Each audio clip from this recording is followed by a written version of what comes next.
Hey, well, good afternoon, everybody. It's Dave coming to you from the paddock here in Southern Maryland. It is Friday afternoon, pretty early, getting pretty hot out there. I think it's probably like 1 o'clock.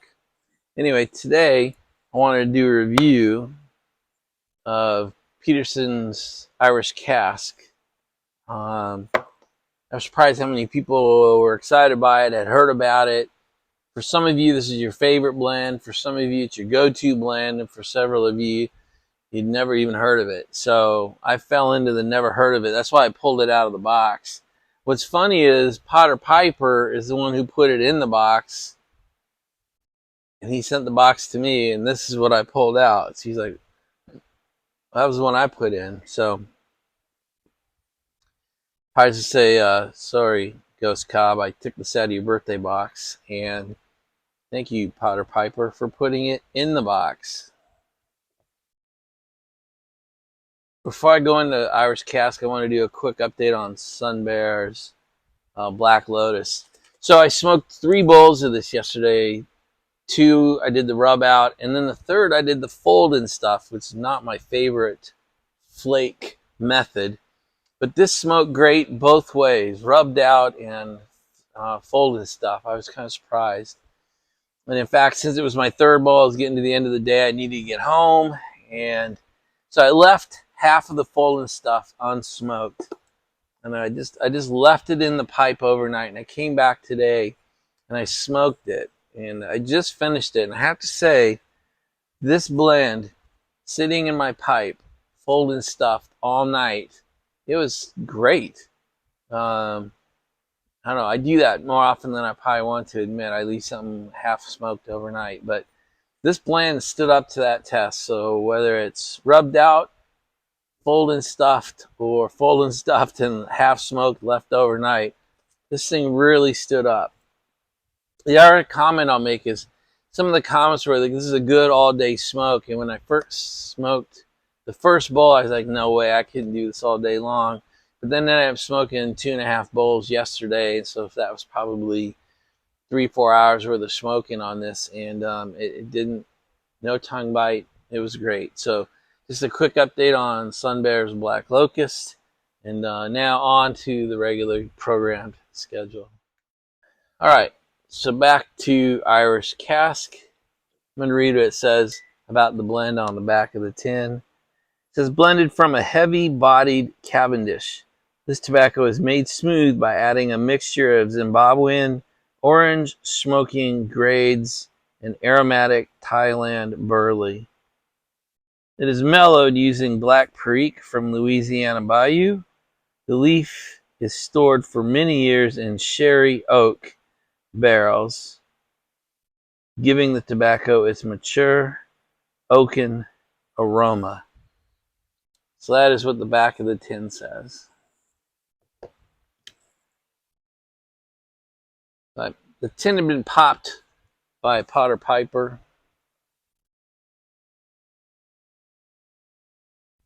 So it wasn't sealed. And I got it. The Potter Piper had taken the puck out. But this is what it looks like when I opened it up. So that's what it looks like in the tin. Well, I dump a little bit out. Not really rub it out, but just loosen it up.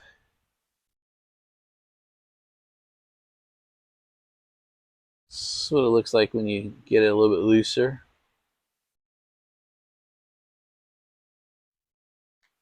So the next we're going to do is talk about tin note. It does smell good. Definitely oak, definitely tobacco, definitely sweet, and a little bit of tang. That's what I get out of the tin note.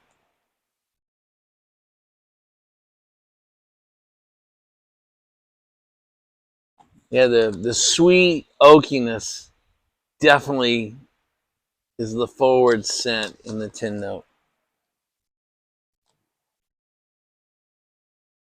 But it finishes up with a little bit of twang. So, God, listen to me, man. I'm getting all mature on my tin notes here. It's a great tin note, though. So, you know me, my nose likes it. Tin note gets a thumbs up. So I'll read 2 other things to you. I went to tobaccoreviews.com. pulled this up. Here's one of the shorter descriptions I've ever seen. So Tobacco Reviews writes, a rich blend of Cavendish, Zimbabwean Orange Virginia, Thailand Burley, and Black Perique, matured in oak sherry barrels. The new tin description says a blend of Virginia leaves from eastern Carolina, Malawi, and Brazil is mixed with a dark brown Cavendish tobacco. It's got a note here that says this used to be called Irish oak. I didn't know that either. So the last thing I want to read to you is our friend Jim Inks. This is on he posted this in 2018, and I actually counted the number of flavor essences that he captures because it always blows me away. So this is what Jim Inks writes. The tartly, citrusy, mildly grassy Virginia and Virginia Cavendish also sport some tangy dark fruit, hay, wood, and earth as the lead components. The nutty, woody, earthy Burley is a supporting player that often competes with the aforementioned varietals for attention.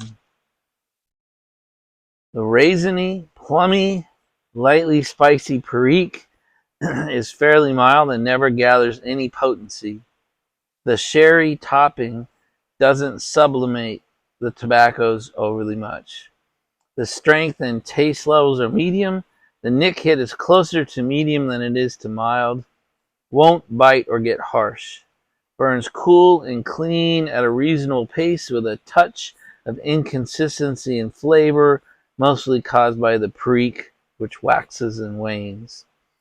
Leaves little dampness in the bowl and requires just a touch more than an average number of relights.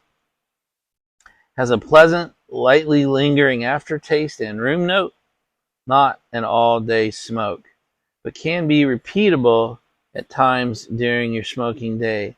Not as complex as expected. 2.5 stars.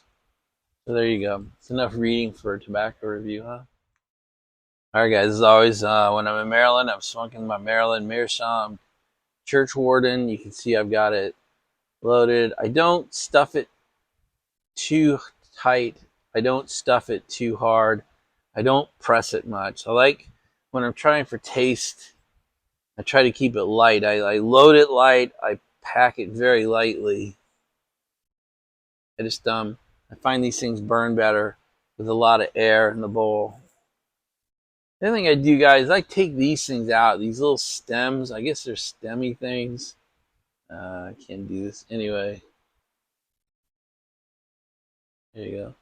I pull these out and just throw them away. I don't know if you guys burn the veins or the stems, but I tend not to. Anyway, pipe is loaded up, ready to go. So since I've got some black locust in me already, I'm going to clean the palate with some Georgia peach Lipton iced tea.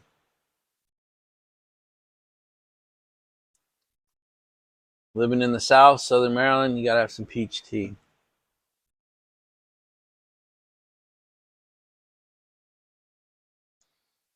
It's one of my favorite lighters. I am.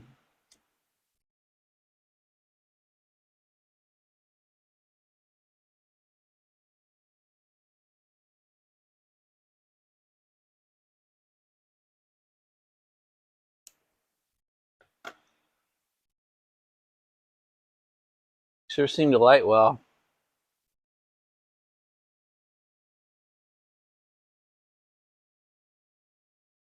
It's interesting having just smoked the black locust with the honey, then to come to the Irish cask.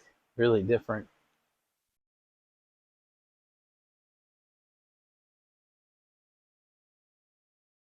You can tell it's lit pretty well.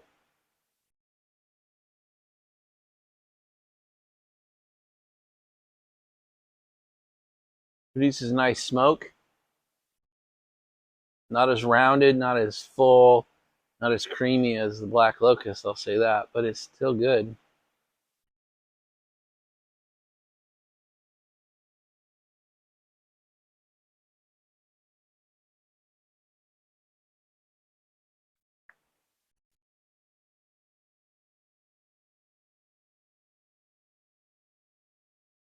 All right, well,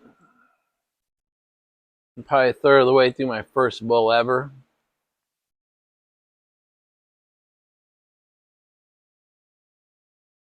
But I'll talk about what I taste and how I would describe it. So, um,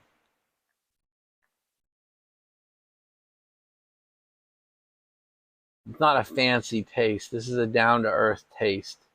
Um, it's pretty robust, it's pretty strong, and it's really what I would call earthy. So I'm trying to use the words I've read in the descriptions. It's earthy, woody, grassy, hay. I can't tell those apart. So if it was me saying it, I would say it was kind of earthy and kind of woody. I mean, that's what I get. That's the to me, that's the overwhelming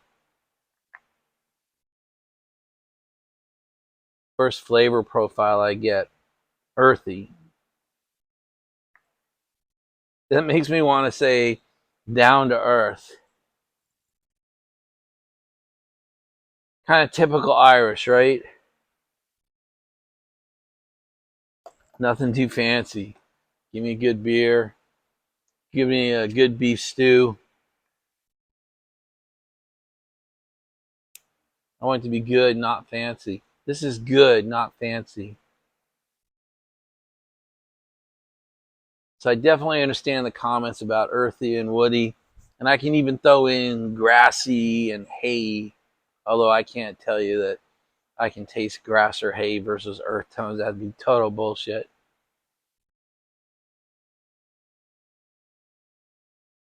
And then on the retro hay, you do get a couple extra flavors. For me, I would say the retro hay is a little bit tart, a little bit tangy, right? And if you want to throw some other words in, citrusy, touch of the oak or touch of the sherry, maybe. But for me, it's just a bit. It's just tangy on the retro. Yeah, so it's earthy on the way in and tangy out the retro hail. Very good.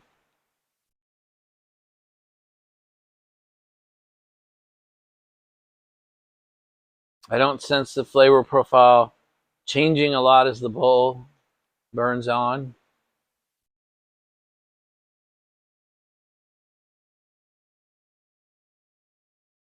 Yeah, I understand why they say little chance of tongue burn,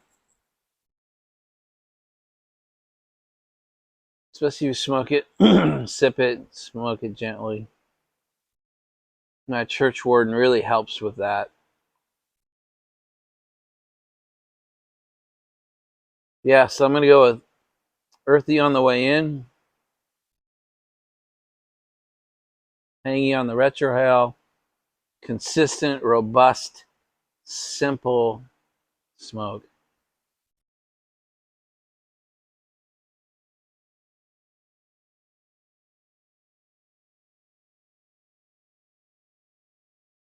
Definitely a blue collar blend, in my opinion. I don't mean that disparaging in any way. This is a working man's smoke.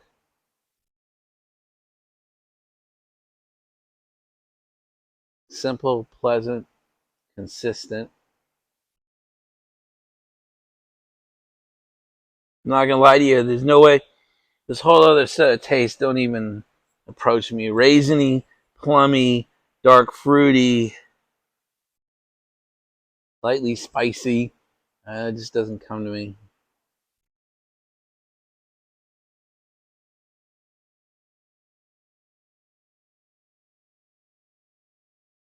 I can make no comment on room note.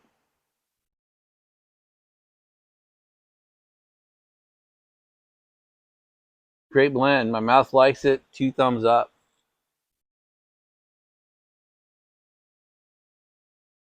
I think that's all I got for you guys. Peterson Irish Cask. Simple smoking pleasure. I understand why it's people's go-to. I understand why some people do